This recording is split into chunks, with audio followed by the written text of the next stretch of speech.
PicsArt программасына қазақша шрифтті қалай енгіземіз? Көптің сұрауы бойынша осы видеоны түсіріп отырмын.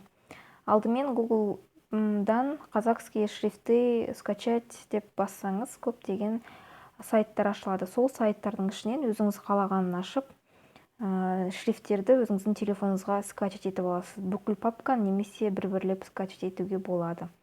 Мен бүкіл папканы скачать етіп алдым. Олардың бәрі скачанный файлы да телефонда болады. Ол арнайы папка болады. Мои файлы или менің случайымда диспетчер задач деп аталады. Диспетчер задачтың ішінде память телефонаны басамыз. Память телефонның ішінде все дегенді бассақ, бүкіл телефондағы папкалар шығады. Соның ішінде download деген немесе скачанный файлы. Соның ішіндегі осы сақталып тұрады шрифттарымыз. Менде zip форматында сақталыпты, соның үшін мен оны распаковка жасаймын. Распаковка жасағанға бірнеше уақыт кетеді, минуттар да кетуі мүмкін. Сондықтан күтеміз. Ал достар, сіздерге осы видео ұнаса, лайк басып, комментарий жазып, достарыңызбен бөлісіп кетіңіздер. Өйстіп распаковка жасағанда барлық шрифттер осылай ашылады. Осының ішінен таңдап алсаңыз да болады, немесе выбрать все деп бәрін белгілеп, копировать тап. Содан кейін қайтадан жаңағы папкаға кіреміз де память телефона все дегенді басып PicsArt программасын ашамыз. PicsArt программасы ашылғанда оның ішінен fonts деген папканы ашамыз. Осының ішінде барлық шрифттер болады. Осының ішіне вставить деп басамыз. Менде бұл шрифт уже бар екен, сол үшін мен вставитті баспаймын. Міне өйстіп біздің PicsArt программасында осы шрифттарымыз сақталады.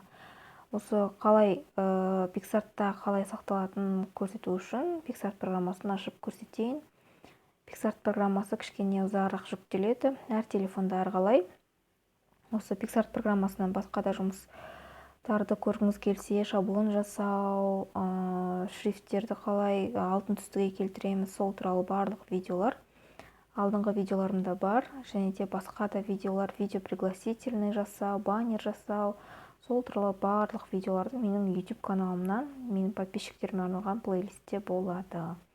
Өйстіп PicsArt программасы ашылды.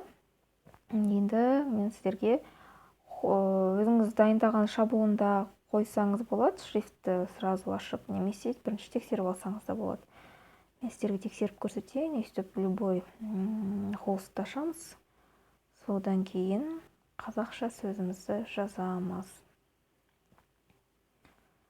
Қазақша сөзіміз жазамыз, редактировать деп басамыз, содан кейін сөзді жазамыз. Мысалы, мен қазақ деп жаздым, мен. Қазақ деп жазғанда буквалар көрініп тұрады, қазақ деп. Менің случайымда уже қазақша шрифтпен шығып тұр, өйткені менде қазақша шрифттерді енгізіп қойғам. Сондықтан осылай шығады. Егер сіздерде шықпаса, онда Q деген әріп кішкентай, қалған әріптер үлкен, солай болып шығады. Сол үшін шрифтіден басып, май шрифті деген ішінде барлық қазақша шрифттер осылай сақталып тұрады. Соларды басып, өзіңізге қайсысын соны қойсаңыз болады. Достар, назарларыңызға рахмет. Менің YouTube каналыма жазылып, комментарийді